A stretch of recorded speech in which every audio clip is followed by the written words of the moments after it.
This is the Women of the Bible in Context podcast by Jessica L.M. Jenkins and We Who Thirst.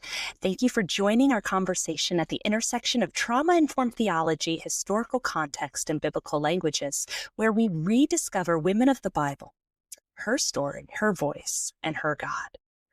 You can support this ministry through our Patreon. Just search for We Who Thirst. Today we are looking at the story of Bathsheba, 2 Samuel 11 and 12, and answering two big questions. Question number 1, is what happened to Bathsheba to be considered rape? Second question, how do we begin processing this story through a trauma-informed lens, looking for how God views survivors and perpetrators?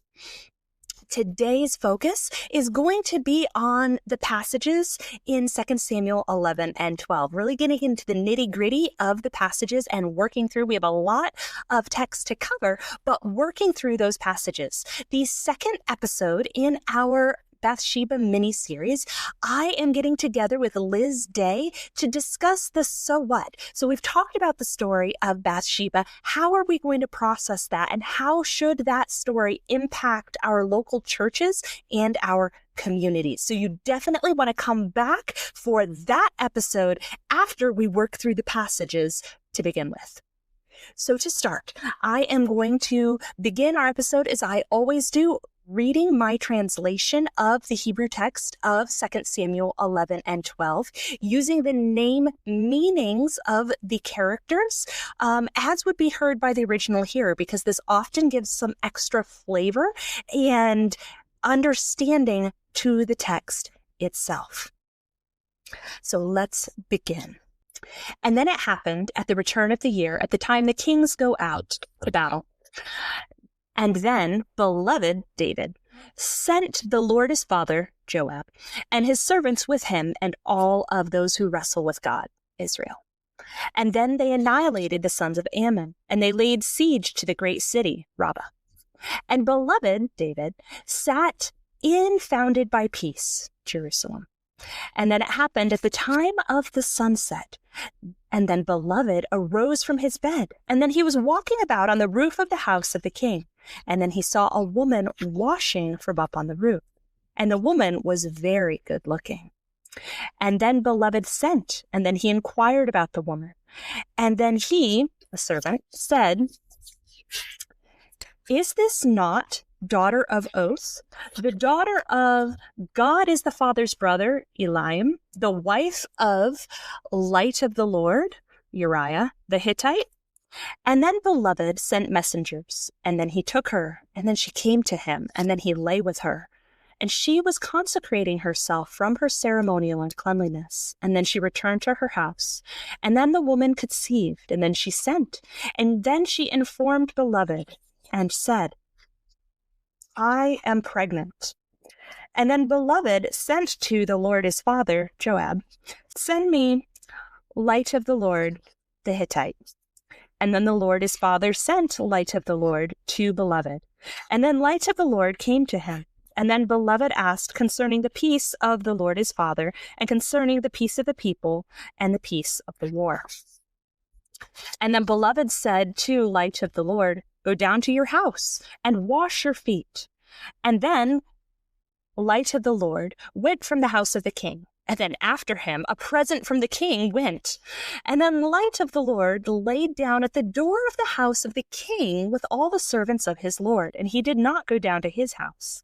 And then they told this to beloved, saying, Light of the Lord did not go down to his house. And then beloved said to Light of the Lord, are you not coming from a distance? Why did you not go down to your house? And then Light of the Lord said to beloved, the ark of those who wrestle with God and those who praise the Lord sit in booths.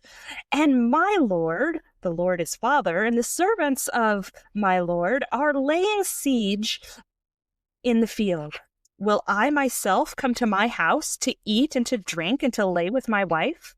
Upon your life, the life of your soul, I will not do this thing. And then beloved said to Light of the Lord, sit here today, and tomorrow I will send you back. And then light of the Lord sat in Jerusalem on that day and the following. And then beloved called him. And then they ate, and he drank. And he, beloved, made him, light of the Lord, drunk. And then light of the Lord went out in the evening to lay in his bed with the servants of his Lord. And to his house he did not go down. And then it happened in the morning, when beloved wrote a letter to the Lord his father, Joab. And then he sent it in the hand of light of the Lord. And then he wrote in a letter saying, see, light of the Lord. And then he wrote in a letter saying, set the light of the Lord to the front of the strongest fighting, and then turn back from him, and he will be struck down and die. And then it happened as the Lord his father was besieging the city, and he gave light of the Lord to that place where he knew the men of valor were there. And then the men of the city came out, and then they fought with the Lord his father. And then some of the people from the servants of beloved fell. And then light of the Lord, the Hittite, died. And then the Lord his father sent, and he reported to beloved all the words of the fighting. And then he commanded the messenger, saying, as soon as you finish telling all the words of the fighting to the king, as it happens, if the anger of the king rises, and he will say to you, why did you approach the city to the fight? Did you not know they would shoot from the wall? Who was it that struck my father as king, the son of Jerubbesheth? Did not a woman throw an upper grinding stone upon him from the wall, and he died in Thebez? Why did you approach the wall? And you will say, also, your servant, light of the Lord, the Hittite, died. And then the messenger went, and he came, and he told beloved all which the Lord his father sent him. And then the messenger said to beloved, for the men were superior over us, and they came out against us in the field. And then we were upon them as far as the opening of the gate, and the archers shot your servants from upon the wall, and some of the servants of the king died. And also your servant, light of the Lord, the Hittite, died. And then beloved said to the messenger, thus you will say to the Lord his father, don't let this thing be evil in your eyes, for this and as that the sword will eat. Strengthen your fight against the city, and tear her down. Strengthen him. And then the wife of light of the Lord heard that light of the Lord, her husband, died. And then she mourned for her husband. And then the mourning period passed. And then beloved sent, and then he brought her to his house, and then she was to him a wife, and she bore him a son. And the thing which beloved did was evil in the eyes of the Lord. And the Lord sent gift, Nathan, to beloved David. And he came to him, and he said to him, 2 men were in a city, one wealthy, one poor. To the wealthy man there were very great flocks and herds, and to the poor man there was not all of that. But he had one small ewe lamb, which he had bought. And then he raised her, and she grew up with him and his sons together. From his plate she would eat, and from his cup she would drink, and in his arms she would lie. And she was like a daughter to him. And then a visitor came to the wealthy man, and he had compassion on his flock, and did not take from them to provide for the wanderer who came to him. Instead, he took the ewe lamb of the poor man, and he provided her to the man who came to him. Then beloved's anger became exceedingly hot against the man, and he said to gift, as the Lord lives, for the man who did this is a son of death, and the ewe lamb he will restore 4-fold, the wage which he did for this thing, and to the extent he did not have compassion. And then gift said to beloved, you are the man.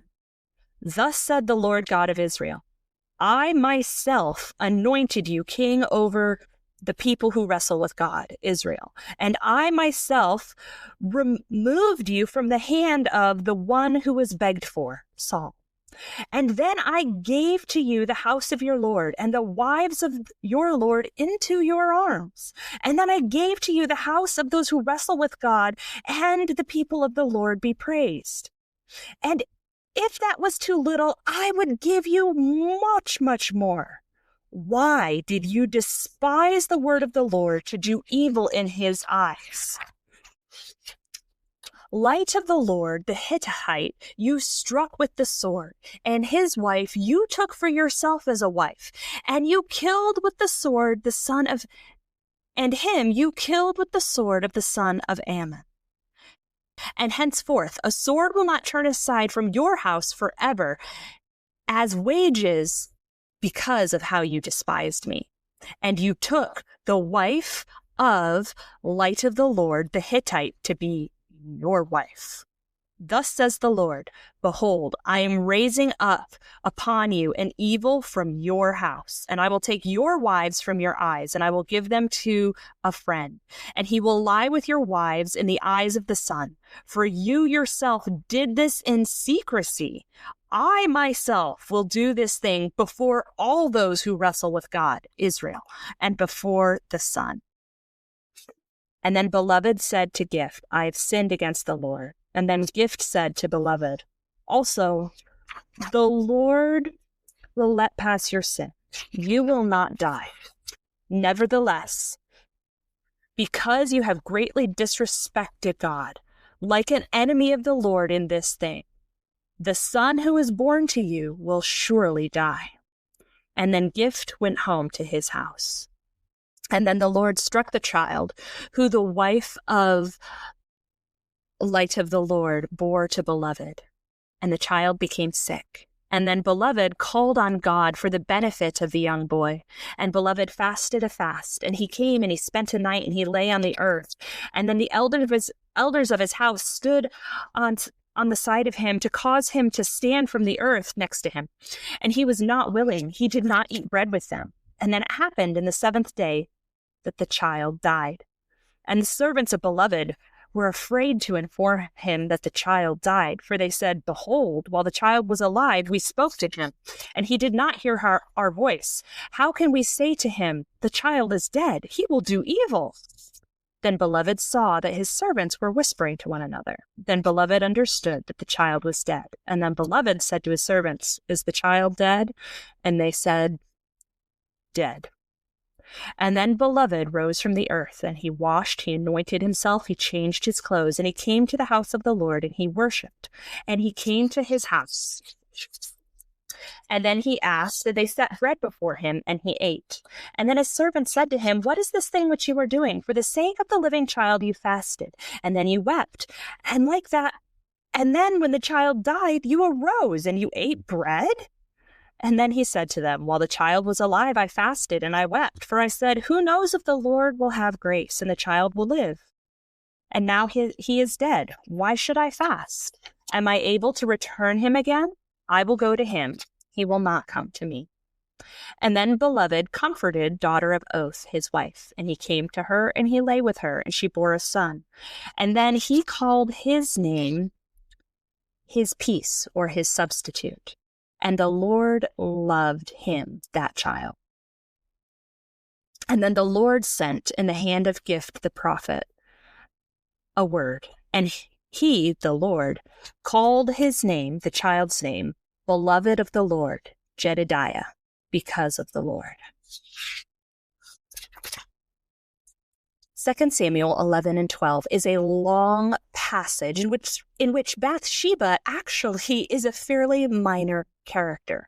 Most books and commentaries on this passage will talk about how the emphasis of the Hebrew text and the emphasis of the authors and redactors of 2 Samuel, their emphasis is on David and David's sin and how David responds to this situation. And we'll talk about David just a little bit.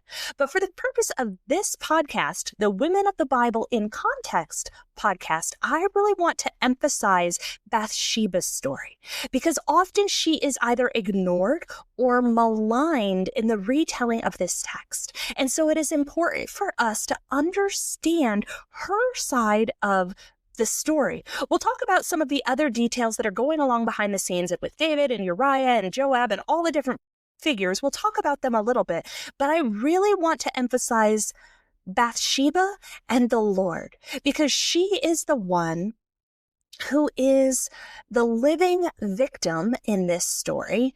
And it is really important to see what God thinks of her and what happened to her. We have to understand that. As I've been researching for this episode, I've gotten lots of DMs from people talking about how often they heard in sermons or books or read that people consider the relationship between David and Bathsheba to be adultery, or even that Bathsheba seduced David. This is categorically not the case, and we're going to walk through the text and demonstrate that. But I also want you to know that you can download, I've created for you a downloadable PDF that has the reasons outlined for you that the story of Bathsheba is one of sexual assault or rape, not adultery. Adultery is when you have two consenting adults choosing to have a sexual relationship. That is not the case with Bathsheba. We do not see her consent to this, and there are reasons for that. I believe we do not see her consent. Secondly, this in modern definitions of rape definitely counts as a rape of power. David did not necessarily force himself upon her with physical violence, but he's the king. She has no choice other than to do what he says. The power differential there makes this a rape of power. She cannot consent because of the power differential. Now, brief note about rape and the definition of rape in the Hebrew culture of the Kingdom period and the Old Testament.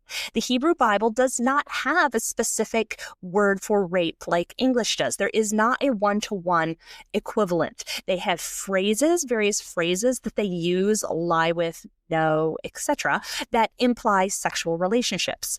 And the context around the stories where you see a sexual relationship is what gives you the clue on whether that story is describing rape or not.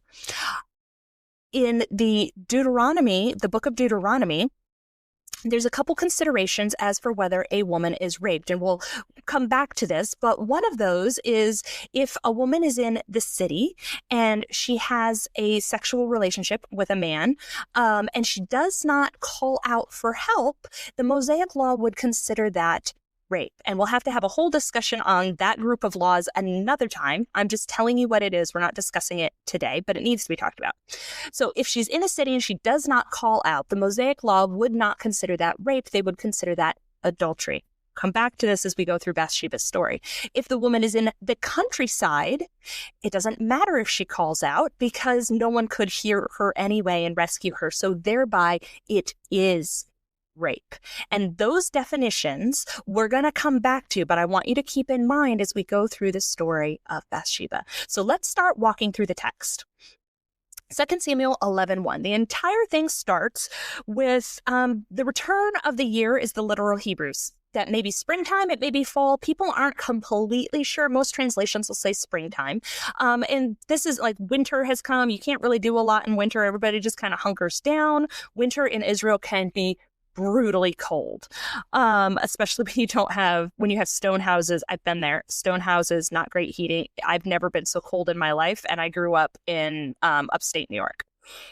So it can be brutally cold in the winter. You're not going out and doing much. Spring comes back. That's what most people assume. And then this is when you can start having battles and fighting again. So this is the time of year where kings start conquests and battles and fighting. And David sends Joab and the armies of Israel out, and they attack Ammon, and then Joab and his armies lay siege to Rabbah.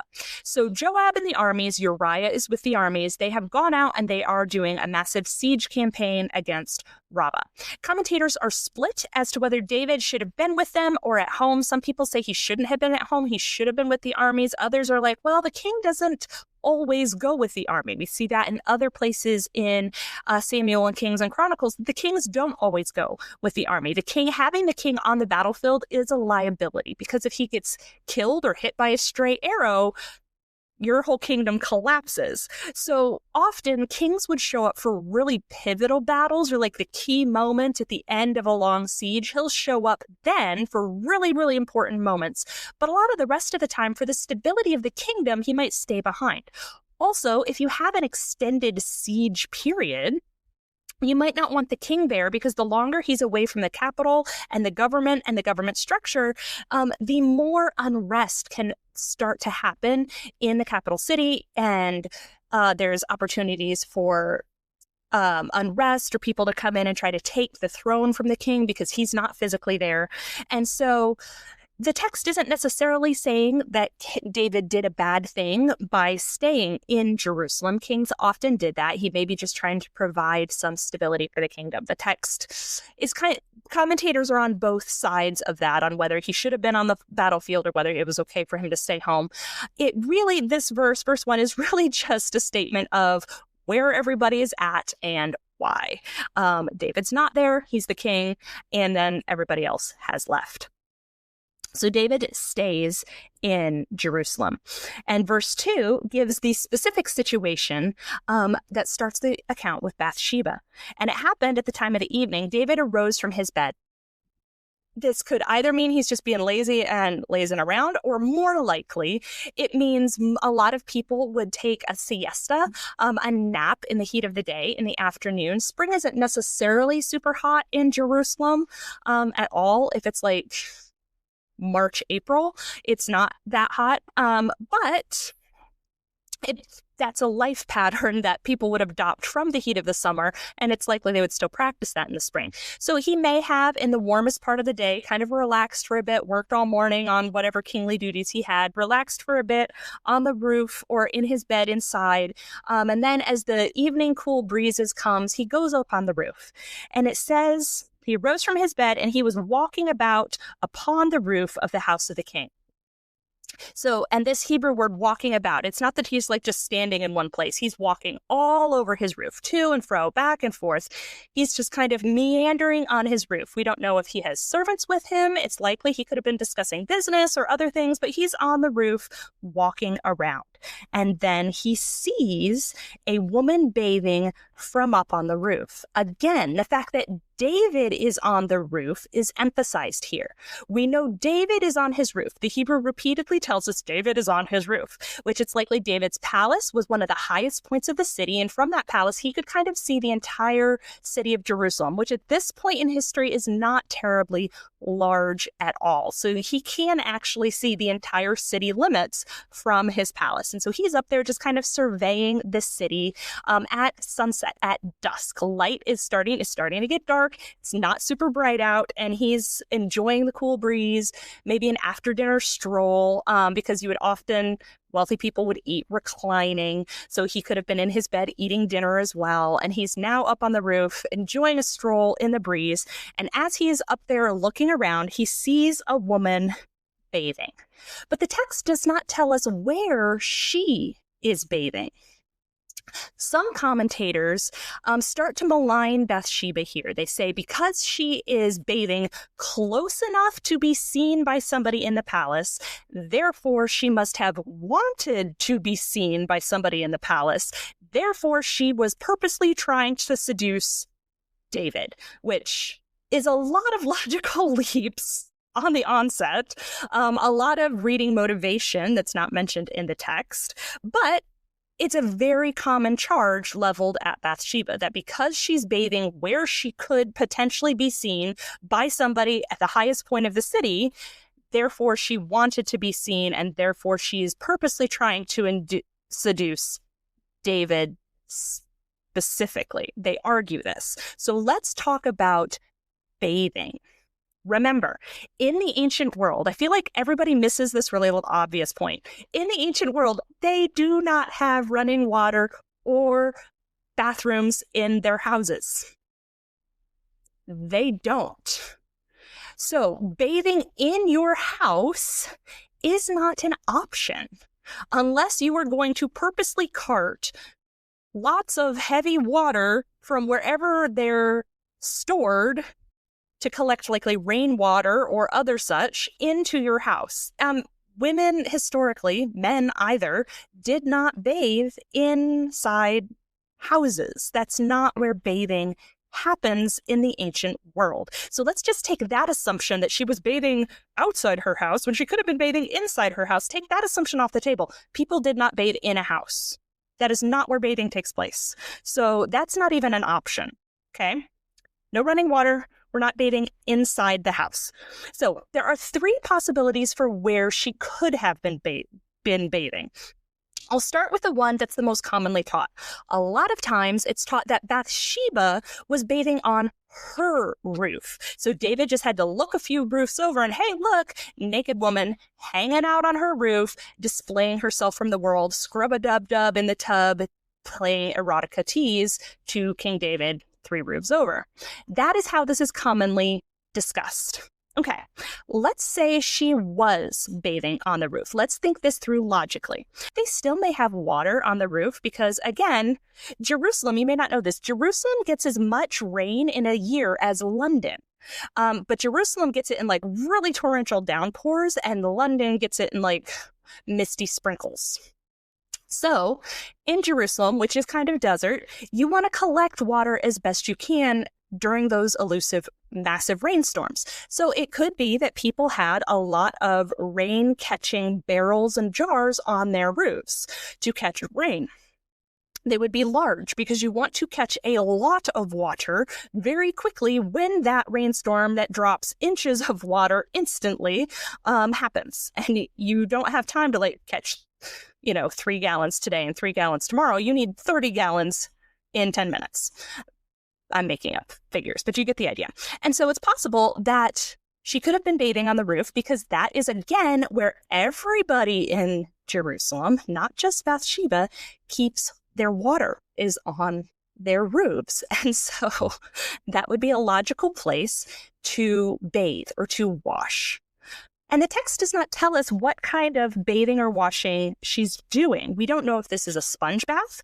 We do not know if this is a lather up head to toe everything bath. We don't know if this is a dip and be done ceremonial washing. We don't know what kind of washing it is, just that it involved water. We don't know how much. We don't know how clothed or unclothed she was. For a lot of ceremonial washing, they would still be partially clothed. She would likely be wearing her linen shift that she would wear under her woolen tunic if she was not still in her woolen tunic. Yes, water's going to make everything really form-fitting, but she's not necessarily parading around naked. And if she's on the roof, it's for a practical reason that everybody else in the city also had the same reason and likely had very similar bathing habits. But we don't know that she was on the roof. The text doesn't say that she was on the roof. The second logical place she could be would be in a kind of open but enclosed, open to the sky, but enclosed courtyard in the middle of her house or right next to her house. This would be another place you could have large water jars to collect water. It's an enclosed space for bathing. It's also a space that's private, so she's not trying to display herself. She's in a private space, but David is at the highest point of the city and can kind of see down into people's backyards. Now, some people say because David could see into her backyard, she must have known that he could see into her backyard. Therefore, she must have been wanting him to see her. And the logic of this just does not flow. Let's think about this for a moment. She knows David can see into her backyard. So does that mean, and that is where she has to bathe. That's where every woman has to bathe, is in their courtyards or roofs or wherever as well. Does this mean she can only bathe when David is not in town? Does she have to wait for him to leave Jerusalem to take a bath? This is the type of logic that often male interpreters are laying on Bathsheba, that because she is bathing in a place that it feels private to her, but happens to be visible from the highest point in the city, that she can't bathe in her own home until the person who lives in the house at the highest point of the city is not occupying his house. That just doesn't work. So those are two places she could be bathing, both of which would have been common places for everybody to do that behavior. The third place she could have been bathing would be a pool in the city or a stream. We see women go to streams or to gathered pools, like the Pool of Siloam in the Roman age or something like that, to bathe. And so she could have been in a semi-public place bathing as well. No matter where she was bathing, Bathsheba is married to Uriah. We're going to get to that in just a second. And they are likely fairly wealthy, maybe even nobility in Jerusalem. So she's not poor. She's not an average peasant. She likely has maidservants. She may have a mother-in-law or sisters-in-law. Remember, they live in extended family homes. It's not just her and Uriah living in that house, most likely. They have servants. They have extended family. And when she's bathing, she may be doing it accompanied by her maidservants or her family members, and there may be multiple women bathing at the same time, especially if they've gone out to a pool or a river or something, because you're not going to do this semi-dangerous activity by yourself. Even today, girls take a buddy when they go to the bathroom at a restaurant or a bar. In the ancient world, if you're going to put yourself in a vulnerable position by bathing, you're going to take someone with you. And so those are the three places she's bathing, none of which are necessarily that she's trying to expose herself. There's no evidence that she's exposing herself. And even if she was on the roof, it doesn't mean she's exposing herself. It means that's where water is, because bathing in complete privacy with a locked door is not possible, practical in the ancient world. Modern interpreters are asking Bathsheba to do something that nobody else in the ancient world did. That's not fair. That turns into victim blaming very quickly. If you wanted to not be attacked by David, you should have done the thing nobody else was doing that we in 2025 think you should have done because we have running water and therefore it makes sense to us. No.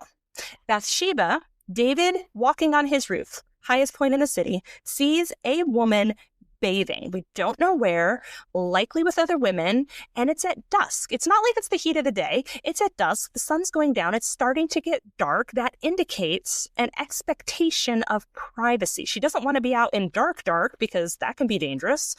But and you need to be able to see, and it's hard to see by candlelight to do much. But she has at least some expectation that the light is her friend here.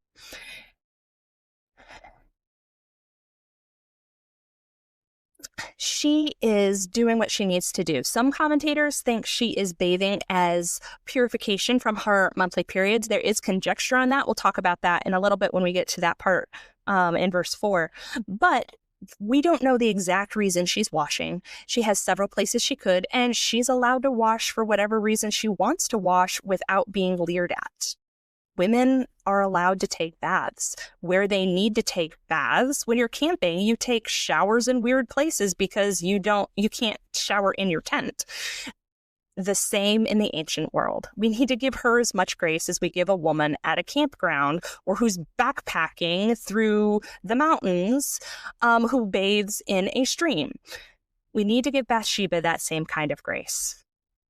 So it says, and then he, David, saw a woman washing from up on his roof, and the woman was very good looking. This is interesting. It does not say she is beautiful. The word beautiful, yafa, in Hebrew is used to describe Sarai, Rachel, Joseph, David himself, Abigail, Tamar, David's daughter, and Esther. But this word describing Bathsheba is good to look at. It's the word tov. It means that David liked what he saw.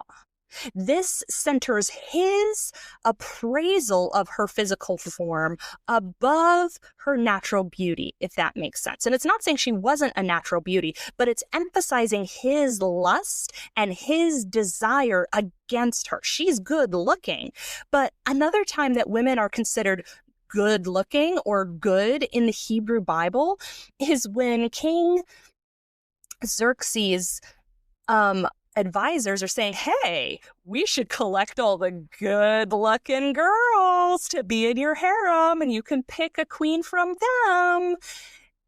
describing women as good like this, and at least these two instances, happens when men are objectifying women. Somebody can be in their own personhood, Yafa, beautiful. Sarah, Rachel, Joseph, David, Abigail, Tamar, Esther, they are beautiful people in form and figure and face. And Bathsheba likely was as well. I'm not denying that. But the way the Hebrew describes her, that she is good looking, emphasizes the leering of David, that he is peeking at her and he is appraising her. It's not an innocent noticing. It's that he sees she's good looking. I want that sexually. So then he inquires about the woman. And the servant tells him, is this not the daughter of oath or daughter of abundance? Her name, daughter of oath, is going to have significance in a couple chapters when we get to the end of Bathsheba's life. So when we get to that part of the series, we'll talk a lot more about her name because it has a lot more to do with that part of the story. But is this not the daughter of abundance or a daughter of oath? She is the daughter of Eliam and the wife of Uriah the Hittite. So let's pause and listen to what this servant just told David. David has soldiers upon soldiers upon soldiers. He's the king. But he has a couple important groups of soldiers. He has his 30 mighty men. And they are like his honor guard. They are SEAL Team 6. They are the creme la creme. He also has captains of the 30, and then he has 3 guys who are just like even better than the 30. But the 30 are his best soldiers. They're likely nobility. They are really good in battle. They're probably wealthy men. Some of these men would probably stay with David while he's in the capital, and some would go and probably lead groups of other soldiers out on the battlefield. And so when the servant comes to David, he says, so the woman is Bathsheba, and her dad is Eliam, who is one of your mighty men. He is one of your 30 mighty men. And she's married to Uriah, who's another one of your 30 mighty men. So that should immediately tell David that Bathsheba's off limits. Your mightiest protectors, your personal bodyguard, the leaders of your army, the men you need on your side for stability of your kingdom, she is the daughter of one and married to another. Beyond that, her father, Eliam, is the son of Ahithophel, who was David's chief advisor, of whom people would say, whatever Ahithophel says, it's like God is saying it. That is how wise Ahithophel is. So, yes, this is Bathsheba. She is the granddaughter of your very top chief advisor. She is the daughter of one of your personal bodyguards, SEAL Team 6, mighty, mighty men, and she's married to another one of the guys in that company. David should take this as a huge warning that if I want stability in my kingdom and a long reign, I should just go on my merry way. I have 5+ wives of my own, plus the harem I inherited from Saul. So 20+ women I have at my beck and call. I can go find somebody else because I'm married to all of these women. No, he does not take the warning flags. He instead says, okay, that's fine. And he sends messengers to take Bathsheba. He hears who she is related to. He hears how this will cause ripples throughout his kingdom and destabilize his military and threaten his own life because, I don't know, sleeping with your bodyguard's wife might not be a smart move. That could just be me. Maybe stealing the wife of your bodyguard is a smart move, but generally I would think not. And David hears all this. His chief advisor, who he trusts, he chooses, yeah, I'll take that guy's granddaughter. That's fine. I don't see any problem with this. There is a problem with this. So David takes her, and she comes to him, and he lays with her. Some commentators say that because she came to him, that she wanted to. They say that she either was stupid and didn't realize what he wanted, that she liked the idea, and that she just was a wimp and didn't have enough willpower to resist him. all of those suggestions are insulting to Bathsheba and don't understand the story. You have the king send multiple messengers to Bathsheba's house. At least one of the messengers is a man. There may have been a woman along with, but we're dealing with at least one male messenger appearing at Bathsheba's house while her husband and probably father are gone. If she lived with her father, he could be somewhere else. We don't know. But while the men of her house are gone, a male messenger from King David or multiple male messengers from King David appear and say, hey, the king wants you. Well, in the ancient world, when the king summons you, you go. The king summons Uriah. Uriah went. The Lord sent Nathan to David, and Nathan came. Uriah came to David. Nathan came to David. And here we see Bathsheba coming to David. We don't know that she was told why David wanted her to come. We don't know that she even knows. We don't know that David was like, hey, hubba, come have a rendezvous with me at the palace. It may have just been like, hey, the king wants you. And she's like, oh, shoot, I got to go now because you have to do whatever the king says. And so to say that she was either stupid to go with, everybody goes with when the king calls you, especially when he sends multiple messengers to get you. You don't have a choice here. She goes, for all she knows, David wants to tell her that her dad died or her husband died. She might be like preparing to mourn for her dad or her husband or her grandpa. She's probably thinking there's some big news going on. She's concerned. She's curious. She's probably nervous, but she doesn't have a choice. Choice is not a luxury Bathsheba has in this instance. So her coming to him is not at all evidence that she desired a sexual relationship with him. She may not have realized. If I'm a woman and my husband's boss's boss calls me in, I'm going to think something happened to my husband. I'm not thinking that guy wants to sleep with me.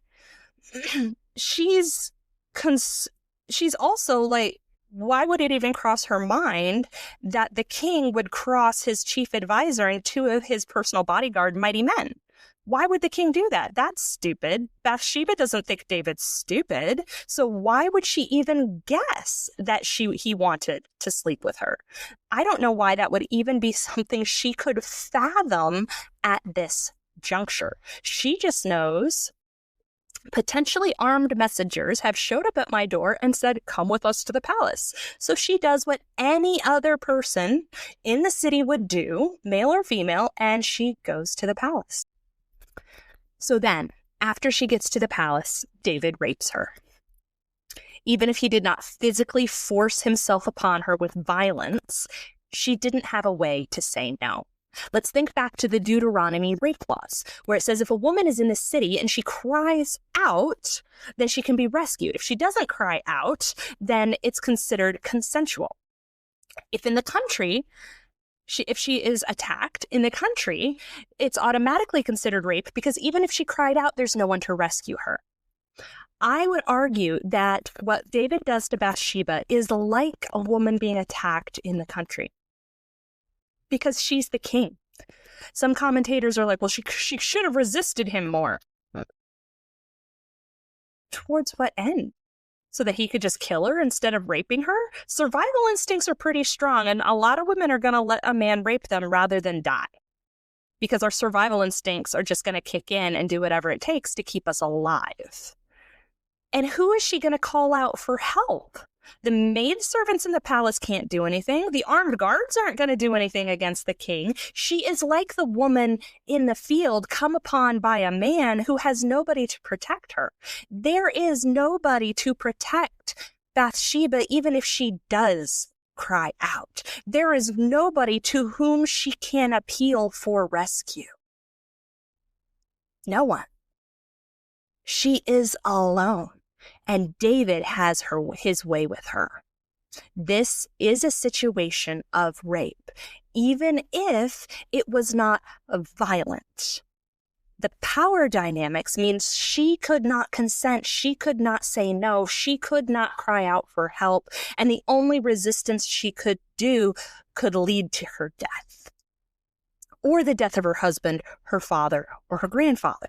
And she's probably playing out every single one of these situations. And it is easier and less cost to let the king do what he wants to do and own that in her body and soul and just try to slip away quietly and hope the damage is to her alone. Because she's probably thinking of her family and her mom and her sisters and her father and her husband and her grandpa. And how do I protect all of them? Because if I make the king mad, they are all in danger. So David rapes her. Verse 4. And then there's this little note that says, and she was consecrating herself from ceremonial uncleanliness. This phrase has been interpreted throughout the years to mean that she had just finished her period and was washing to become clean after her time of menstruational uncleanliness. There's a paper done by multiple scholars who really dive in the Hebrew and say these particular words are never used around menstruation. That what she is doing here is consecrating herself to the Lord despite what is happening to her in this moment.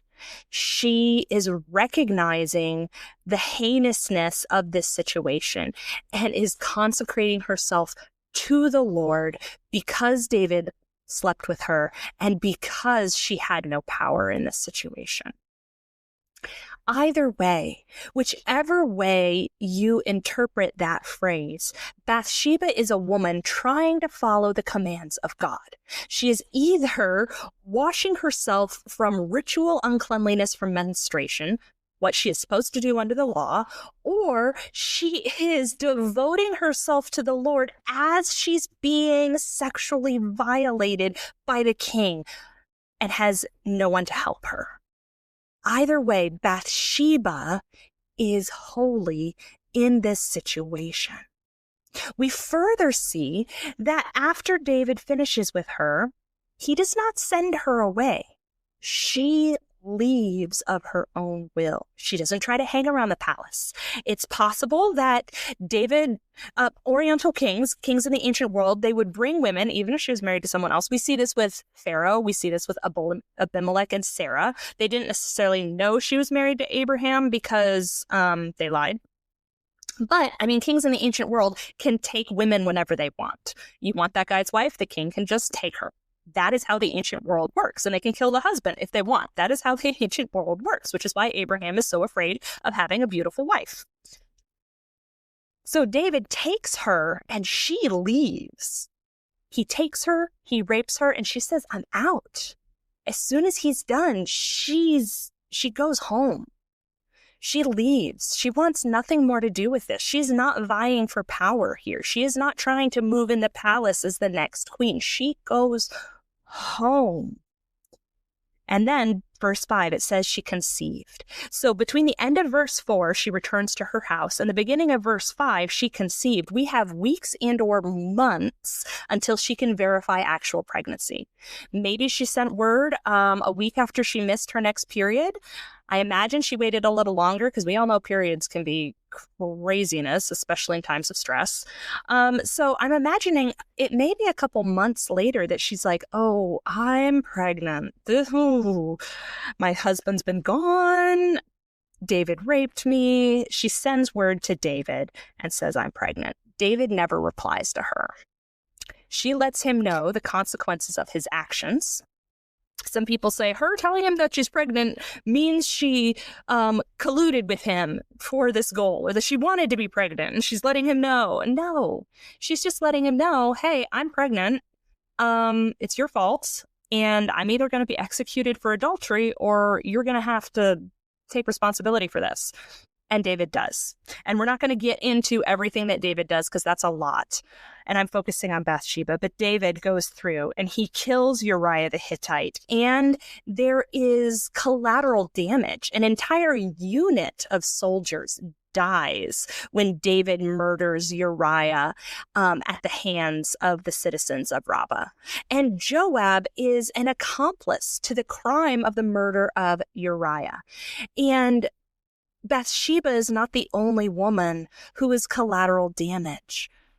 There are women whose husbands died because David wanted Bathsheba. These women didn't have a choice. Their husbands weren't even supposed to die. They just happened to be near Uriah when Joab colluded with David to have him killed. So, in all of that, David brings Uriah to the palace. Uriah may be suspecting something. He doesn't want to go home, sleep with Bathsheba. She probably knows Uriah's back in town because word from the palace is going to get to her. She probably knows servants at least, if not women in the harem. But Uriah doesn't come see his wife.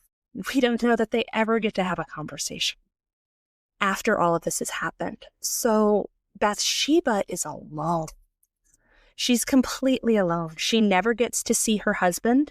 After he dies, she mourns. You get the idea that she really cared for Uriah and that they had a good relationship, from what little we can tell.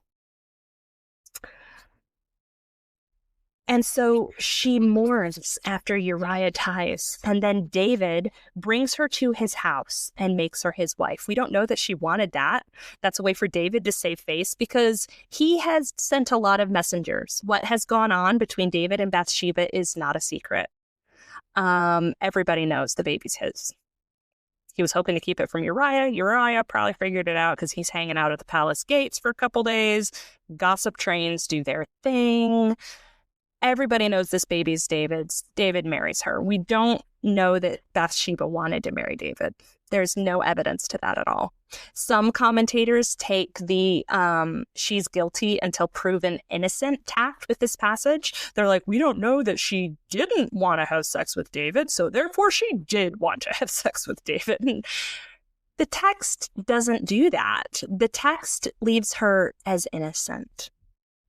David marries her, and she has the baby. And the text tells us what David did is evil in the eyes of the Lord. And so the Lord sends Nathan to David. And I love the names here. The Lord sends gift to David. He sends a gift of repentance to David. The prophet Nathan, his name means gift. The Lord sends gift. The word of the Lord is a gift to David. You have sinned.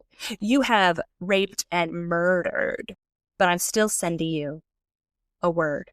And Nathan gives David a parable.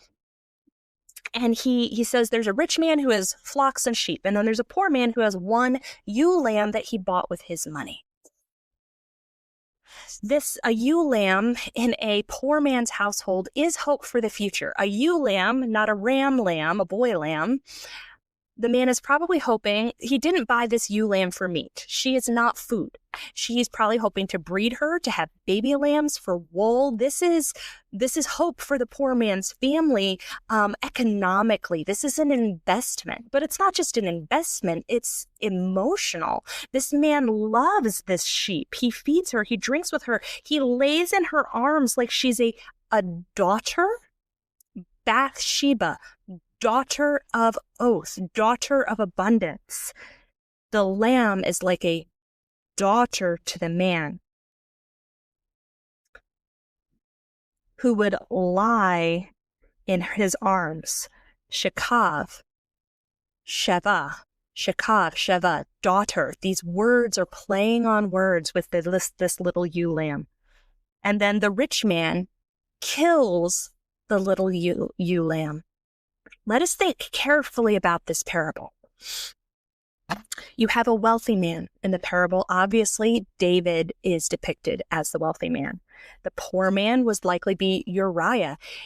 David's wives he got from lots of different ways. Uriah likely went through the typical bride price to get Bathsheba from her father Eliam. And listen to my episode on Tamar. I think I talk a lot about bride price and dowries and all of that in that episode. So go back if you're unfamiliar with that conversation.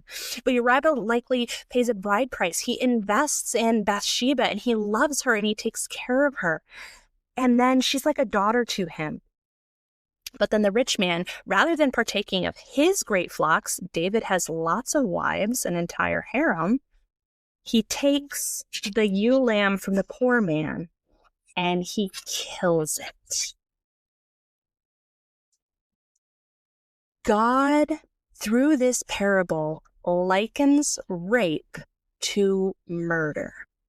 The Lord knows that when an image bearer is sexually assaulted, everything for that image bearer changes.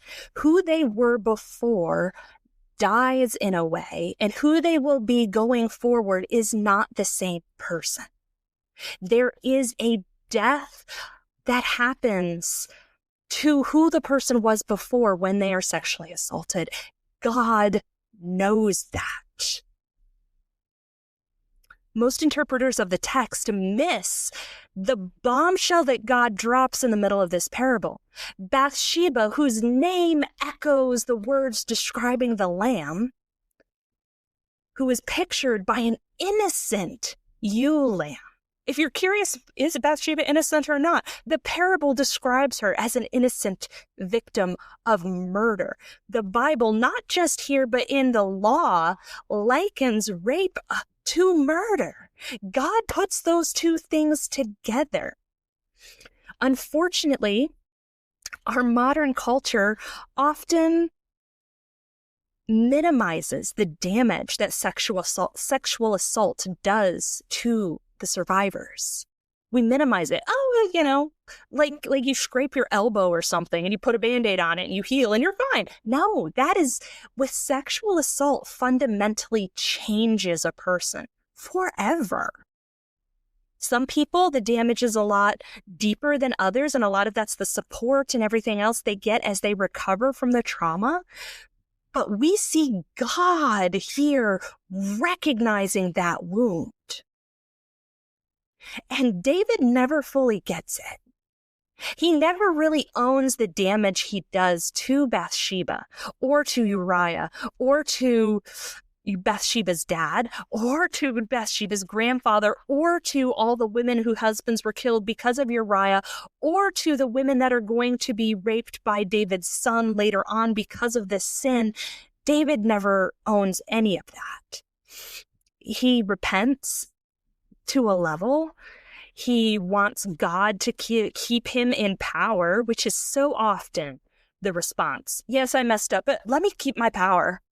Let me keep my position. And God keeps David in position because of the Davidic covenant, which was a unconditional covenant. In the Bible, there are covenants that are conditional. The Mosaic covenant is conditional. If you obey me, I will bless you. If you disobey me, I'll curse you. Conditional covenant. The Noahic covenant, I will never again flood the earth. Unconditional. There's no conditions that humanity or the earth has to do. God just promises. The Davidic covenant, the Abrahamic covenant, those are unconditional. It does not matter the horrible sins that both Abraham and David did commit. God is going to keep his covenant because God keeps his word even when we are horrible mess ups, even when we harm image bearers, and even when our repentance is flawed and not sufficient. God sends David a gift in the word, offering him repentance, and God recognizes the harm done to the victim. Do not miss that. Some of you listening have been sexually assaulted or raped. Do not miss the fact that God sees and knows the depth of pain and death that you have experienced in that moment. Your God sees. The men in power may not see. They may not do. They may not act. And we need to wrestle with God on, why don't you make them act? Why don't you make them see? And the Bible doesn't give us clear answers on that, except that God really seems to honor people's agency. He honors people being able to do what they see and what they need to do. He does not force any of us to do things against our will. And we have a sinful world because of Adam and Eve's sin, and because of the curse. Men are predisposed against women to both rule them and to side with the evil serpent against them. And that is the way the sinful world works now. But in the midst of that pain, Jesus walks alongside and he sees what happens in the hearts, souls, and bodies of victims. David misses it. Many of the pastors who have preached on Bathsheba and blamed Bathsheba for seducing David miss it. But God does not. After David realizes this parable is about him, David looks at him and says, "You took Uriah's wife as your own, you killed him with the sword, and you took his wife." There's a chiastic phrase there. He says, you struck Uriah with the sword, you took his wife, you killed him with the sword. Bathsheba's the middle of that chiasm. She's in the middle. And then the Lord gives a consequence after the chiasm. The sword will not turn aside from your house forever. The wages that you despised me, and you took the wife of Uriah. David's despising of the Lord is less Uriah's murder. That's horrible. It's emphasized twice. Absolutely horrible. But the despising of the Lord is the rape of Bathsheba. Not adultery. The rape of Bathsheba. God emphasizes when you sexually assault a woman, you despise me. Unfortunately, our churches don't always take it that seriously. Join us next episode when I will talk with Liz Day about that. And we have a whole discussion about that I want you to hear. But for this episode, remember, God takes it seriously. And he gives them the knowledge they need should they be willing to accept it. The story goes on as the Lord promises. Bathsheba's firstborn son dies, and another child is born. And the Lord loves the second child, and that child is named Solomon. And then the Lord names him Benadiah, if I'm saying that correctly, which means beloved of the Lord, which hints back to David was a man loved by God, even when he did not do the right things and fell away from that love and refused to act like the Lord. And then the son is beloved of the Lord, Jedediah, because the Lord loved him.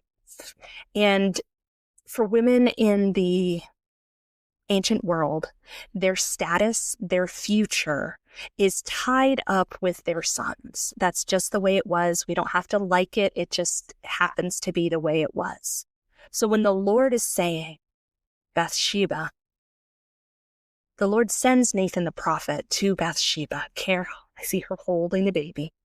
Her heart still broken because of the child she lost. But he sends Nathan to her while she's holding her second child.